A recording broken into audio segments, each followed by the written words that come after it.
Why the heck not? Mic check. Yep. All right, we got Mick Douglas here. He's going to be talking about automation of incident response. Thanks for the great intro.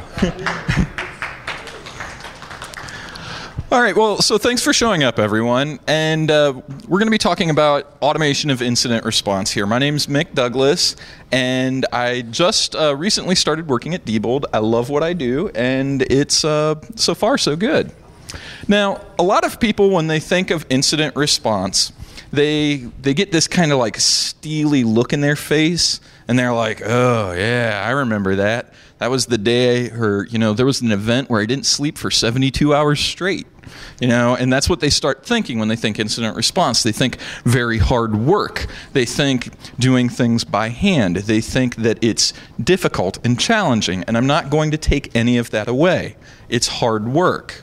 The bad guys right now, to be brutally honest, have an advantage.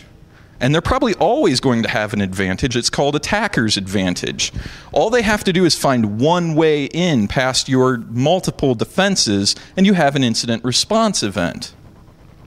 But that doesn't mean to say that the way things are right now today is the way that they have to be ongoing throughout from here on out. And so what I want to do is start automating things. I want to make it a little bit easier. Now, I'm not saying that it's going to be this easy. I'd love to, you got to have stretch goals. But, we need to aspire to making things better. One of the things that I find really gross and vulgar, actually, about incident response is how people brag about how many hours they put in on an event. And that's cool. If that's what you're measured by all means, take Dave Lauer's magic wake potion juice and, you won't sleep for weeks on end. But, having been in the trenches, having been in one event where I billed 96.75 billable hours in 1 week, I can assure you that your efficacy goes down dramatically. Especially like when you start seeing visual hallucinations when you look at the wall and you're like, you get a little more paranoid than normal, and God only knows what. So, we're not ever going to be getting to the point where we're just going to be sitting with our, MacBook Airs and sitting on the beach, defending defending our environments from a hammock. And if you do figure that out, just let me know. I'll keep a secret. But what we do need to do is aspire to that. And a book that might help you along this journey is Rework. This is a book that both Dave Kennedy and Chris Nickerson have suggested to me, and I've read it, and it's really freaking good. And oddly enough, it takes a lot of our long-standing views and notions about what it is to be a good business worker or even a good business and flips them on their head.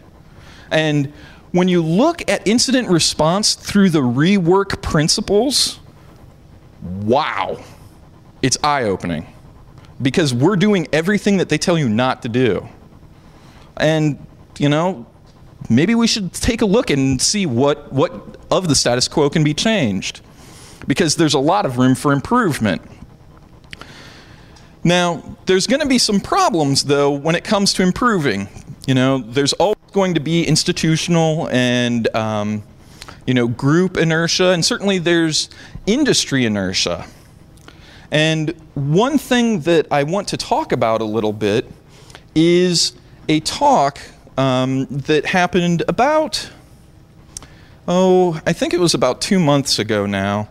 Dave Kennedy was in Columbus, and he was giving a talk at the Central Ohio Information Security Summit. And he was talking a little bit about the state of the industry, the current state of the industry. And he gave the following analogy. This is the information security industry. You laugh because you know it's true. We suck.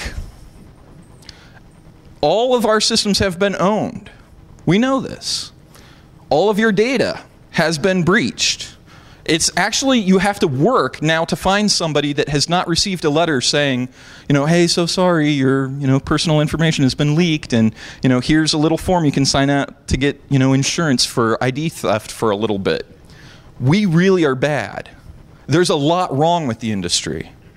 And I want to talk about some of those things right now. One of the big things, though, is that I'm going to continue to frame this through the idea of fighting fire, because that's really what we're doing. One of the things that we have a problem is with fanboys. There's a lot of folks that are like, oh, this technology is superior to that technology. And, yeah, exactly, that happens. And so you have folks that are like complaining or, shouting up that Pierce fire engines are way better than Sutafen. And, they're saying that this fire engine is so much better because it's got a diesel engine versus this one that runs on regular unleaded. And it's crazy because guess what? Both fire trucks get water and crew to the fire so they can put it out. So which one's better?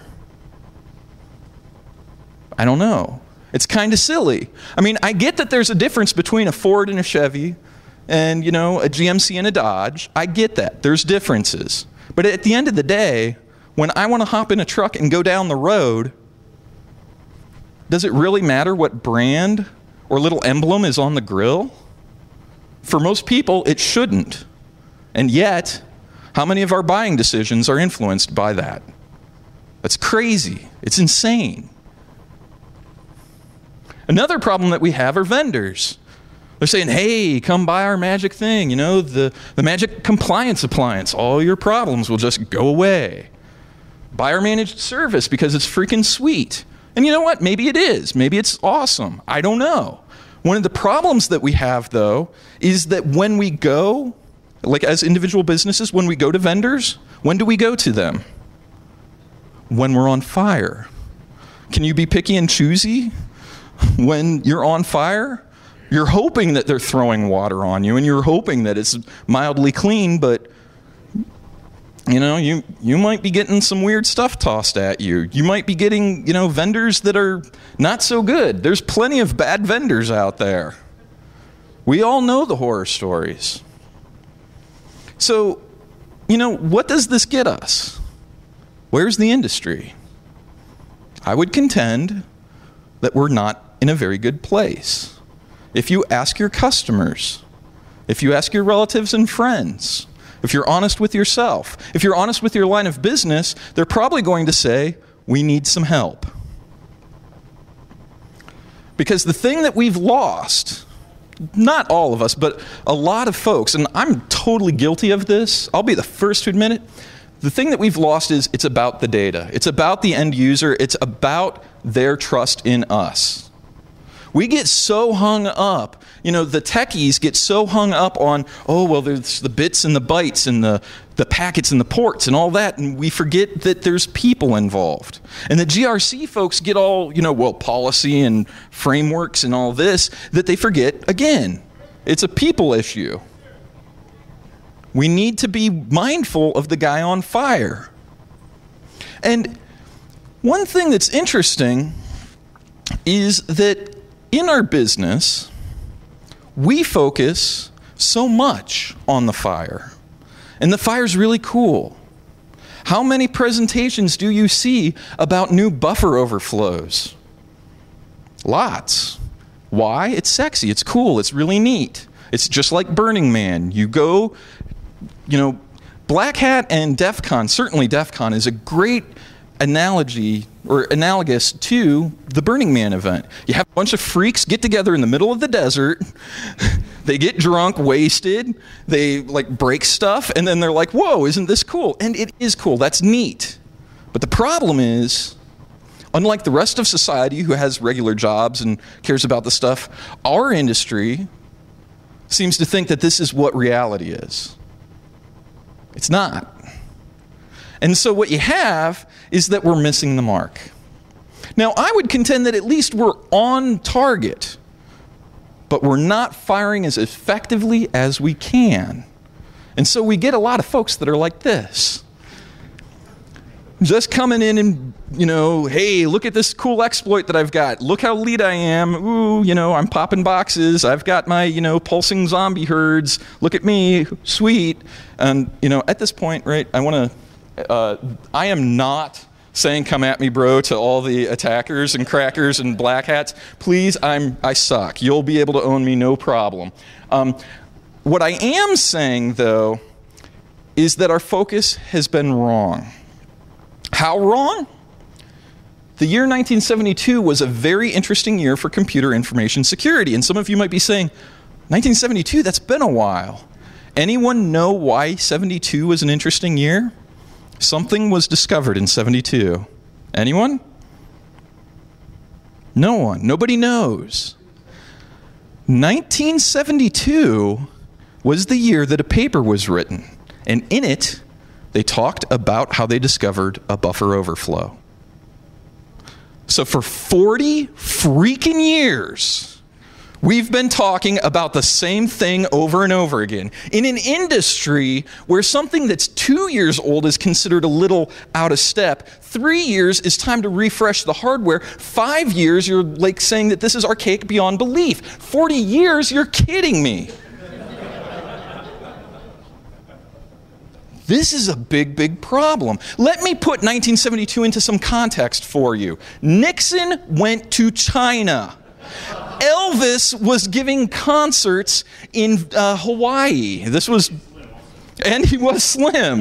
Yeah, this was like N minus X number of fried peanut butter jelly sandwiches. But, okay, so maybe, this is a bit before your time. Maybe this doesn't make sense. Here, let's put it in a geek perspective. 1972, Pong was released. Okay? We've had buffer overflows since Pong. What the hell? So can we please, just for a second, just stop with it already. Just say, okay, you know what? That's cool.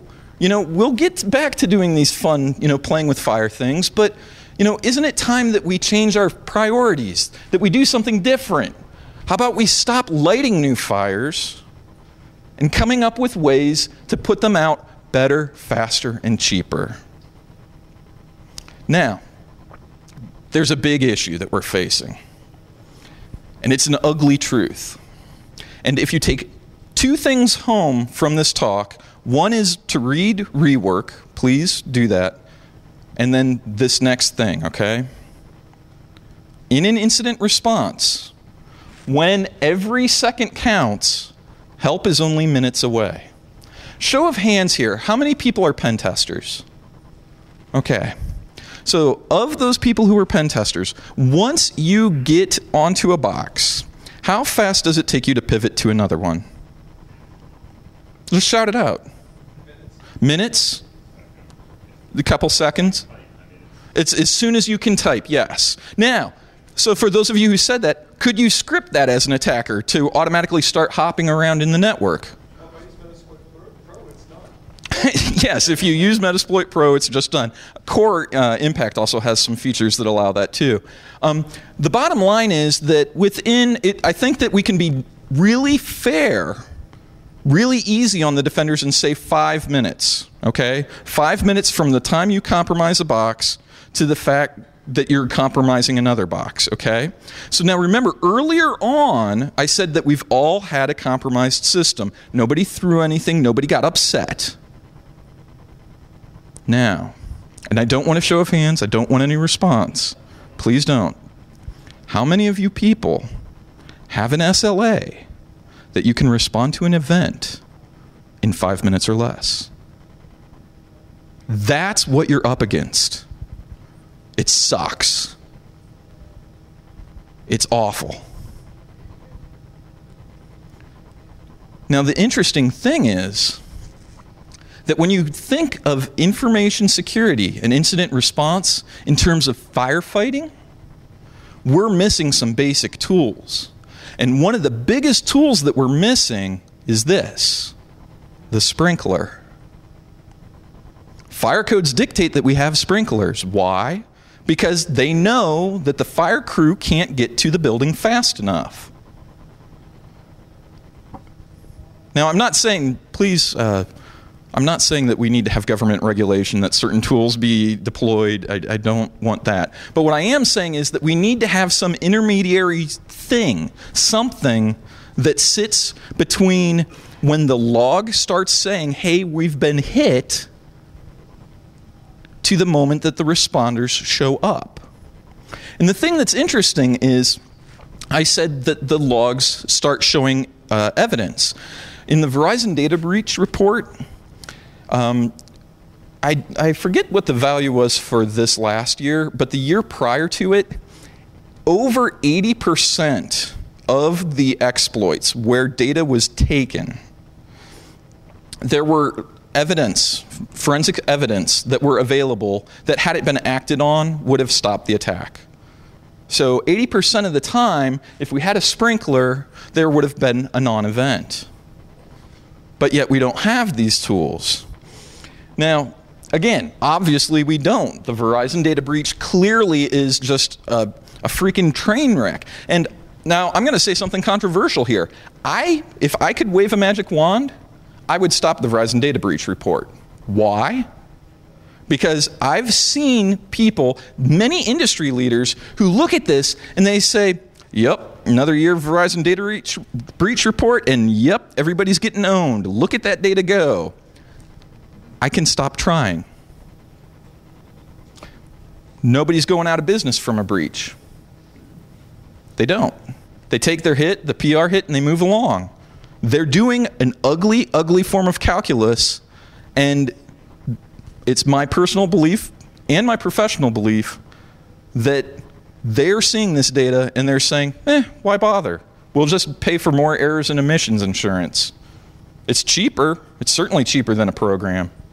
So, you got to start wondering, what can we do? Well, one of the things that we can do is Project Sprinkler. That's the name of a series of scripts that I'm developing.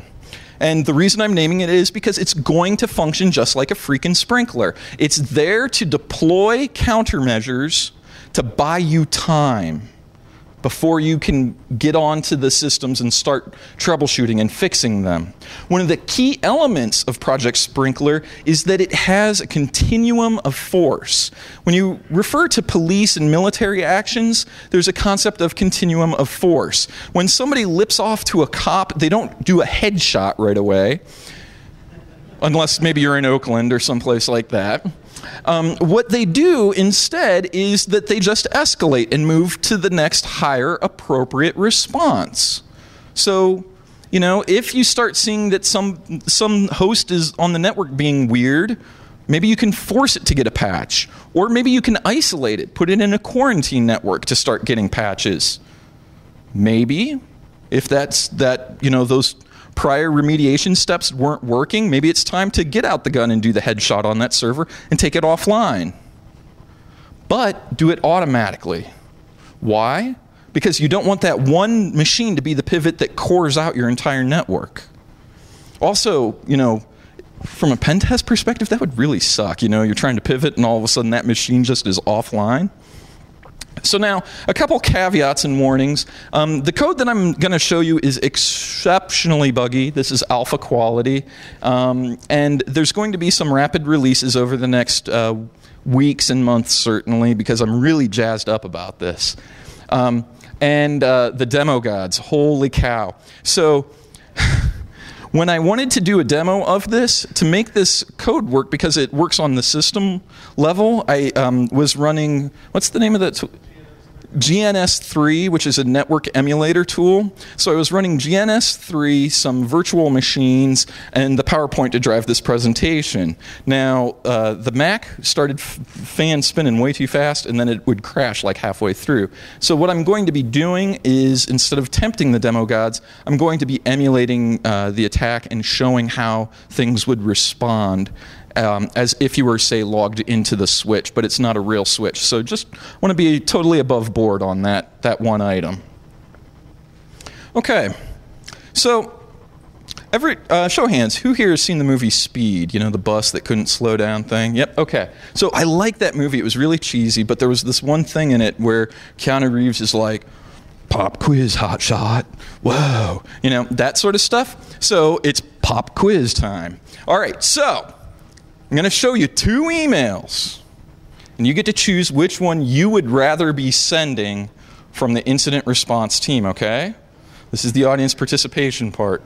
So, hi, please run the antivirus again. We need you to fix your computer. It's posing a risk to our network. Please, thanks, the helpless desk. And you might laugh, but a lot of companies send these sorts of emails. I've personally sent these emails. Usually it's along the lines of, hey, antivirus isn't deploying to your machine. Could you please, you know, take the time to double-click the network icon and double-click this to do this? And they, you know what they say? They say, no, that's your job. And so what do I have in the meantime before I can get to that actual box? I've got a vulnerable system, and it's scary. It sucks. Here's the email I would rather be sending. Your AV is not running. To protect the rest of the company, you've been placed into a quarantine network. Automated scripts are fixing the problem as you read this. You'll be back on the corporate network in about 20 minutes and a reboot. Hugs and kisses, the awesome desk. Yeah, rock! All right.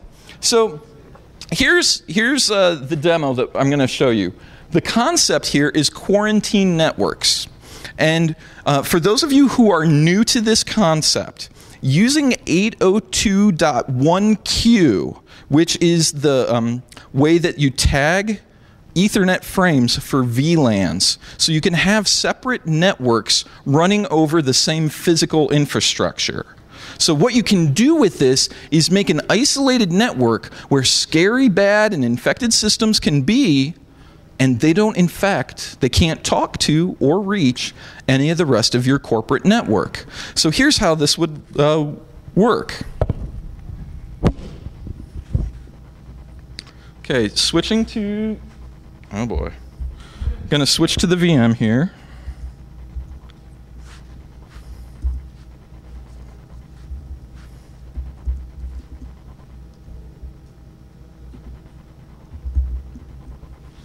Okay, so here's how Sprinkler works. There's a series of action scripts that just do stuff. And some of the things that it can do are things like putting you into a quarantine VLAN.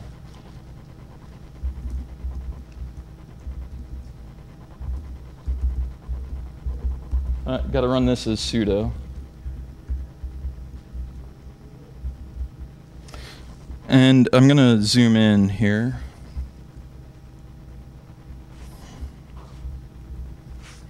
Okay, so now what this does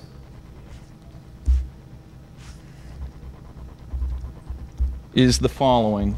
It logs into another machine.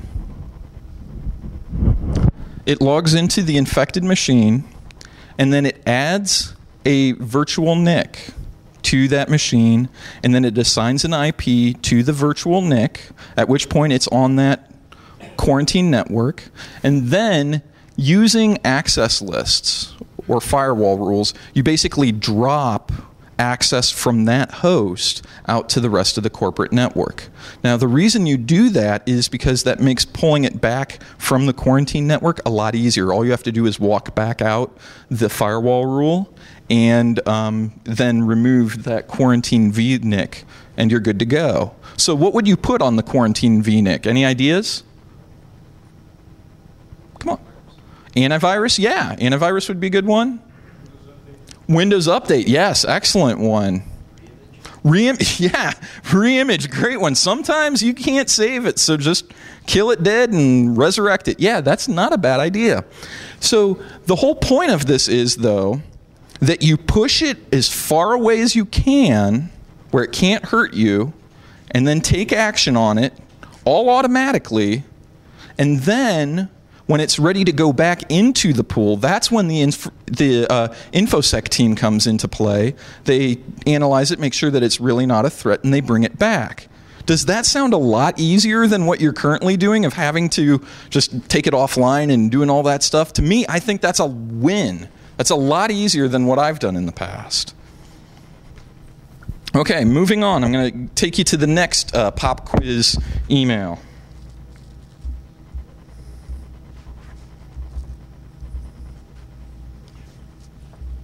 All right. Hi. Please close Pandora, your BitTorrent downloads, and the 2.7 terabyte file copy to a VPN user. You're clogging our tubes. You're posing a risk to the network. Please? Thanks. The helpless desk. That sucks. That's so depressing, guys. Well, let's see what Awesome Desk has to say. Hi, your network utilization is 2,587.53% above average for similar users. You would have clogged our tubes, but to protect the network, we've enabled QoS for you. Enjoy your 28.8 bauds, sucka. Lovin' lols, Awesome Desk. Now, maybe Awesome Desk has just a little too much swagger at that point, but I'll tell you what, this is actually a really cool one to do. Now, one of the things that's interesting is whenever you talk about QoS, Cisco especially, like really, do we have, show of hands here, does anybody work at Cisco? Nobody's going to admit to it, right? Okay, so one of the things that they do that just really like makes my teeth curl is they always talk about, well, QoS is great for delivering a minimum speed. Well, you know what? That's awesome. But there's times I want to deliver a maximum speed. And with QoS, you can do that. And you actually kind of have to hunt through their documentation to find out how to do that. So I'm going to walk you through, and it's shockingly easy to do. So here's how the demo works. Oh, before I show the demo, there's one other point I want to bring up about this, and this is really, really cool, okay? Sorry. So one of the other points that I want to bring out that's really, really cool about this QoS type attack or defense is there are bits of malware out there that will detect when a network connection is severed, at which point it destroys the device. If from a forensic standpoint you don't want that to happen, you can use a technique like this that I'm about to show you to stifle their bandwidth to the point that it's not effective as a pivot platform, or at least buys you time, okay? So that's, you know, a very, very nice and handy other use for this particular script.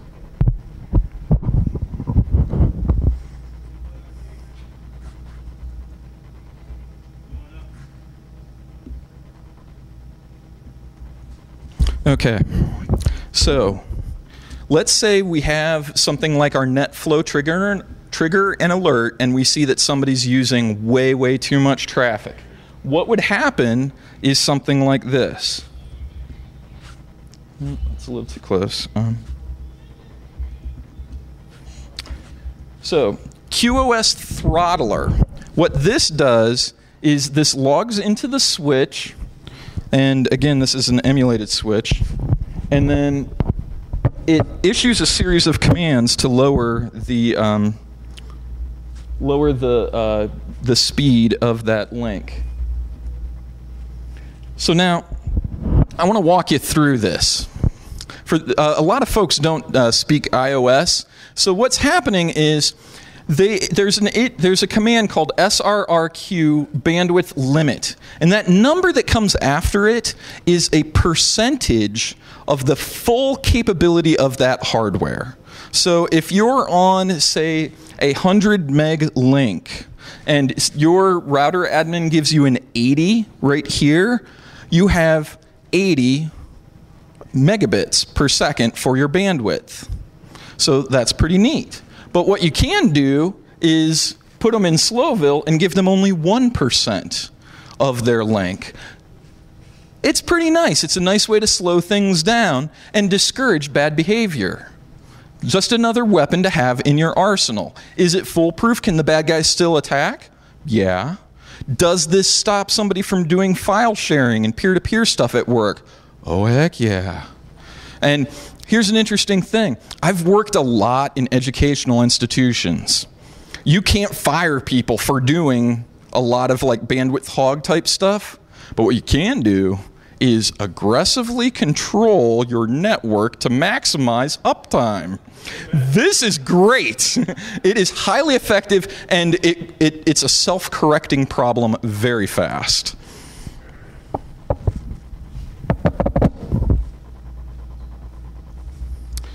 Okay, back to the prezo. More questions. All right, this is a scary one. Are you running Kane? We see an ARP flood from your machine. Could you please let us know what the business justification of this is, or else we'll write another email. We're serious, for reals. Another email. And you laugh, but I actually was at a client where I was doing some reconnaissance, and it was for a pen test, and I actually have, in my pen test engagements, I have a clause that if I believe a client site is compromised, hands off. Because at that point, I don't know, like, who's doing what, and I don't want to get blamed for any malicious activity that happens. And so when I called them and I said, hey, I'm seeing this really scary ARP traffic, my point of contact said, oh, yeah, there might be a business reason for that. When I recovered from the aneurysm, I still can't come up with a business reason for having gratuitous ARP. But let's see what Awesome Desk has to say. An ARP flood came from your machine. This likely indicates a man-in-the-middle attack. To protect the network, we've temporarily disabled your switch port at the network closet. Boom! An IR specialist has been dispatched to your desk. Peace. Awesome Desk. P.S. How are you reading this email? Just something to ponder. Yeah, maybe they got like good mobile on their Android device or something. Or maybe they're just reading the mail spool directly. I don't know. But, so let's chat here. Switch port kill. This is awesome. This is the sniper rifle against the bad guys. Now, some of you might be looking at this and saying, disable a switch port? In the middle of the day without a change request? Not during a maintenance window? Oh dear God, what are we going to do? Other people are looking at this and saying, well, we've got IPS, so we're going to be stopping those scary ARP packets. We're going to be stopping all the attacks. The attacker can have that box. Really? You're going to let a bad guy on a box, and you're just hoping that one layer of your defense infrastructure is going to be able to prevent them from attacking? Remember, IPS can only kill packets that it knows are bad. If they use something like Scapy or Frag Router, good luck. That's very tough to stop those sorts of attacks. You can get around IPS and IDS. Sometimes you have to take the system offline. Now, here's an interesting question, and I don't have the answer to this one. I'll be blunt about it. Are there systems that can't be taken offline? Maybe. I don't know. I don't know your business. But I would contend that in at least 80% of the time, popping a box off the network and dealing with the resulting crying and whatever is well worth it versus what could have happened if that system were continued to be up, running buck wild on your network. It's an ugly thing, though, so I don't know what the proper answer is. And let me show you how this one works. Some of you might not be familiar with Cisco IOS, and you might not even be aware that this is capable. Some of you are very Cisco fluent and will think that this is pretty lame. So, just take it for what it is. Oh boy. Bear with me, we're having a little bit of technical issues. There we go. Okay, so for this one, switch port kill. What this does is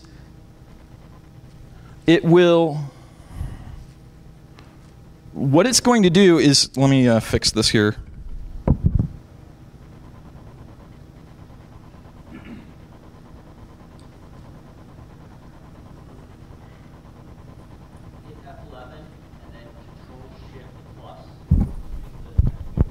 Okay, well, I'm just zooming in this way. So what it's doing is it's finding the MAC address given an IP address. The way you do that by hand is typing in ARP-A. And ARP-A will give you will give you a listing of the different IPs and their MAC addresses. So then all you do is look for the IP address that you were looking for, and then it will have the MAC address paired with it. You then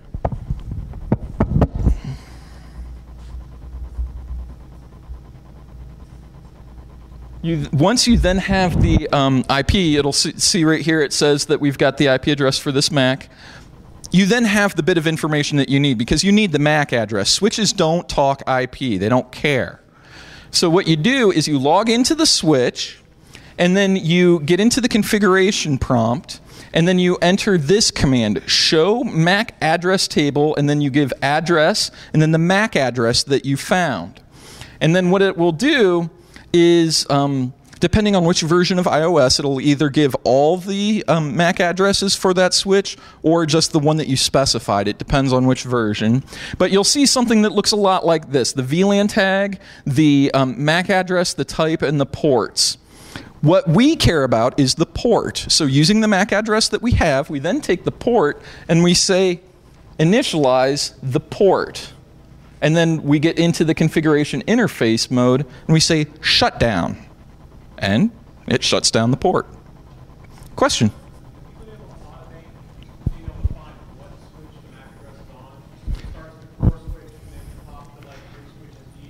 So the question was, have you been able to automate the finding of the particular MAC address, assuming that you have a large environment with a big number of switches? And the answer is I brute force right now. What I'm looking to do, though, is I'll be using threading so that this search will happen from multiple connections simultaneously. It's actually not that slow to do it in a brute force environment. I've done that at fairly large academic institutions, and just doing them one at a time, it only takes a couple of minutes, like 2, 3, to get that done, because if it's not there, it's not there. You know, it's a pretty fast config to run, or a fast command to run, because it's a memory resident for that switch. Great question. Any other questions? Yes? Instead of shutting down the port, I've had network engineers filter the map, because I've had users infected, unplug, and then go to another area in their floor. Okay, that's actually a good thing. If you don't mind, come up to me after I'd like to chat with you about that, because I think that would be pretty cool. For those of you who couldn't hear, what he was doing is they were filtering for that suspect MAC, and that one wouldn't be allowed to get on there. My only concern there is if they used a tool like SMAC, sudo MAC, or switch MAC rather, where they can fake their MAC address. Yeah. I ran it, we do the same thing with the last company I was with, where we'd actually filter the MAC. The only place I've ever ran into problems where they've done that, where they change a MAC, is more wireless. Right, yeah, and An infected box on one of our guest wireless networks, where they just blather out, we kill that MAC address, and then shockingly, that same infection shows back up not even 5 minutes later. so the question, the statement rather, was that he's seen that sort of case of where people are using tools like SMAC to mask their Mac and be another one. Another one where I see that all the time is on VoIP networks. People who try to take a few good steps in VoIP security will actually, like if you turn over a VoIP phone, it'll have the MAC address on there. They'll do something like a sticky MAC so that only that MAC address can talk to that particular wall jack. And that's cool, but the thing is, as a pen tester, when I go in and I see, oh, they're using sticky MAC, I just flip over the phone and I'm like, thank you, and I'm in. So it is. I've run into it a couple other places. Other question? Sorry, I'll get you. Also, another option is TCP dump, especially if you're on a Cisco network, it will come back and give you the switch and port. Okay. Oh, TCP dump directly on the switch. Now, it's my understanding, and if you don't mind, please come up after the talk, because I believe that that's only available to a certain class of switch and up. I think there's some devices that won't work, and if that's wrong, please, by all means, straight the record. Yeah. There was somebody here. Yes. You work in an organization where you can shut down people's ports, and get smacked down by the guys after the It's not for everyone, and I've been in places where I've gotten a lot of heat for this. what you can do, and one of the things that will be done in future revisions of this is there will be an SLA configuration file, and there might be like this particular IP address range. Never ever do that, because like I could imagine like if I enabled this, if I were a consultant at like a bank and I enabled this on their high-speed trading network, like they wouldn't just fire me; they would send a hitman after me.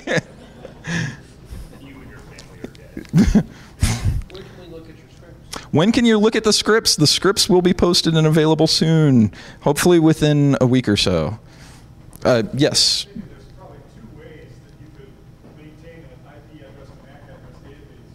Like you could Splunk your DHCP records. Oh, yeah. Another option is splunking the DHCP records. And you know what? One of the things, at the end of this talk, I'm going to have my contact information. There are plenty of ways that this can be done better. If you've got ideas, by all means, please share and offer to help, because I'm just a hacker on this stuff. If you're like an expert, let me know. Way in the back.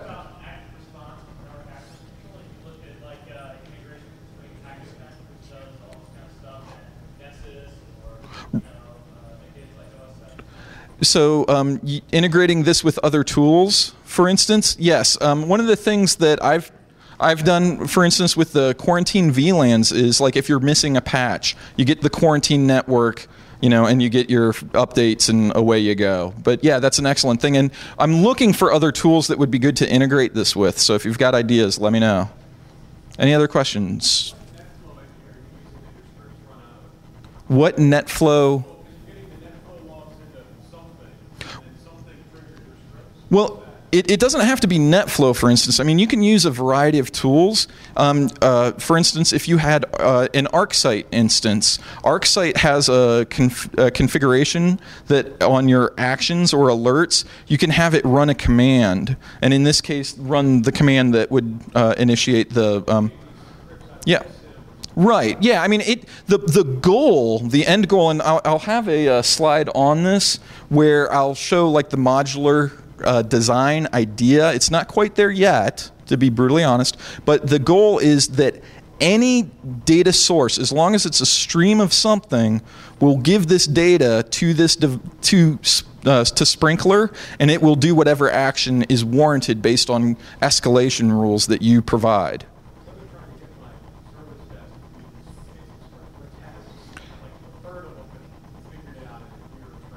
Well, I'm not going to lie. I've found that these things, for instance, like the switch port kill one, I thought that would be really easy, and I actually wound up having to talk to a lot of really, really smart folks to find out like the finer points to have them work. Another one that's a lot trickier than you would initially believe is the VLAN push thing that puts it into the quarantine network, because if that one's probably going to have to run from an agent. The reason why is if you give that command from an external system, as soon as you drop that firewall rule, you're cut off. You can't manage that box. And for all intents and purposes, it's a switch port kill, just a softer version. So, there's definitely room for improvement. And by all means, let me know. Any other questions, comments? Okay. Cool, so that's the switch port kill. Pretty interesting, pretty controversial too.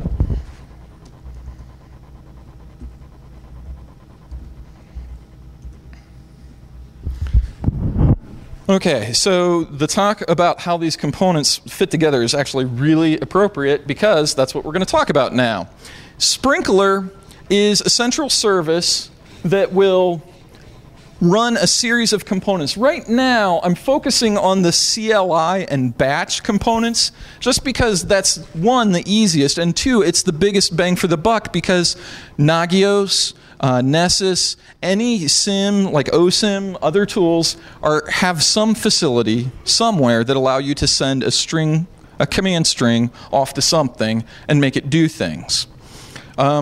What ultimately I would like this to be is a daemon process that you set up running on a box, and it just passively listens for these error events or these warning events or these critical events or whatever event you or your line of business are scared about. And then, based off of SLAs, it will take the appropriate escalation. Maybe, instead of doing something scary like knocking it off the network, maybe you do send an email. Hopefully it's a little more helpful than the ones that Helpless Desk sent. But, maybe it's something you just send it to a ticketer system. So there's a lot of different capabilities and functionality that this suite of scripts will have. Now, do we have to do this? No. We don't have to do Sprinkler. Can we continue to do business as usual? Yes, we can. It's my contention, though, that the alternative is grim. What we're going to be wind up with is the fires are still going to be burning. And remember, this little girl, APT.